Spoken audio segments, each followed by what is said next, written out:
So let's talk about Roman Reigns versus Kevin Owens at the 2021 Royal Rumble.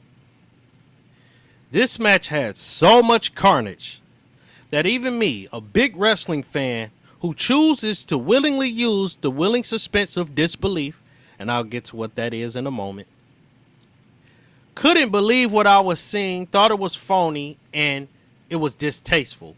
It's to the point where you feel something in your chest and stomach that makes you not want to watch it because it looks so unrealistic. Let me go through what the willing suspense of disbelief is. Wikipedia defines the willing suspense of disbelief. It's called, or the willing suspension of disbelief, is the intentional avoidance of critical thinking or logic in examining something as unreal or impossible in reality, such as a work of a fiction piece, in order to believe it for the sake of enjoyment. I'll read that again. Sometimes called the willing suspension of disbelief, is the intentional avoidance of critical thinking or logic in examining something unreal or impossible in reality, such as a work of fiction, in order to believe it for the sake of enjoyment.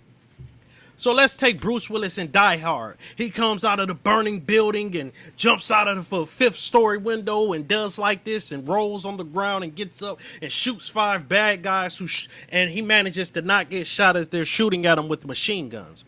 We know that's not real. We know he would have died in the explosion, but we choose to ignore all logic just for the sake of enjoying the film. That is okay as long as you play it out a certain way.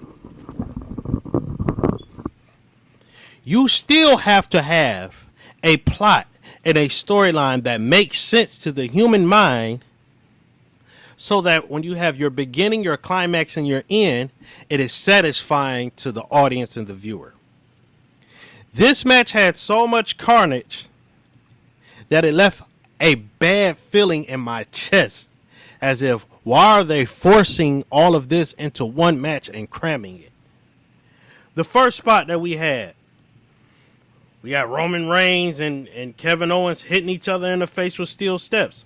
In real life, that would have knocked somebody out unconscious, but that's okay. We see that a lot in wrestling. I ain't even mad at that. The second spot, Roman Reigns throws Kevin Owens 12 feet from the bleachers or the crowd or the stage or the rafters through a table. Kevin Owens gets up. If you throw me 12 feet off somewhere, I'm going to be knocked out. They proceed to go to the back. This is the part that really ticked me off. Kevin Owens, who just got thrown 12 feet off the rafters, is backstage wobbling around, and he gets hit by a speeding golf cart that had to be going at least 20 to 30 miles per hour.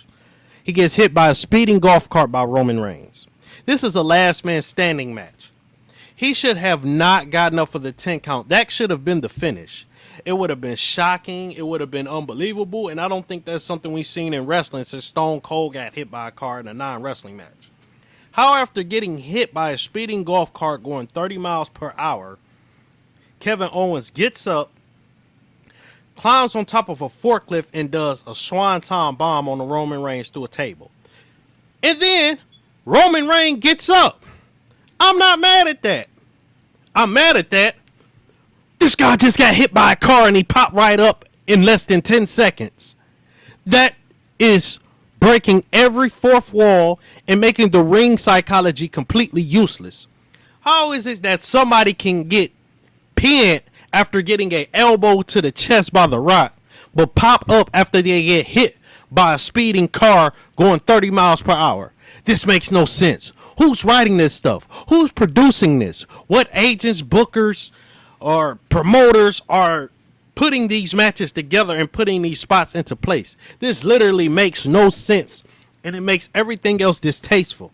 So you mean to tell me that Kevin Owens can get up from a car going 30 miles per hour, but because Roman Reigns does a punch to the chin, it's just all over? He can't get up for the rest of the night. After that, he needs to get hauled off in a stretcher.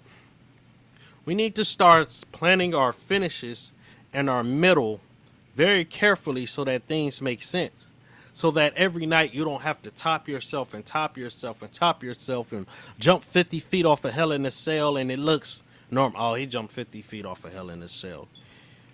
You're going to wear the audience out. You're going to take our mind to places where our imaginations cease to be amused anymore.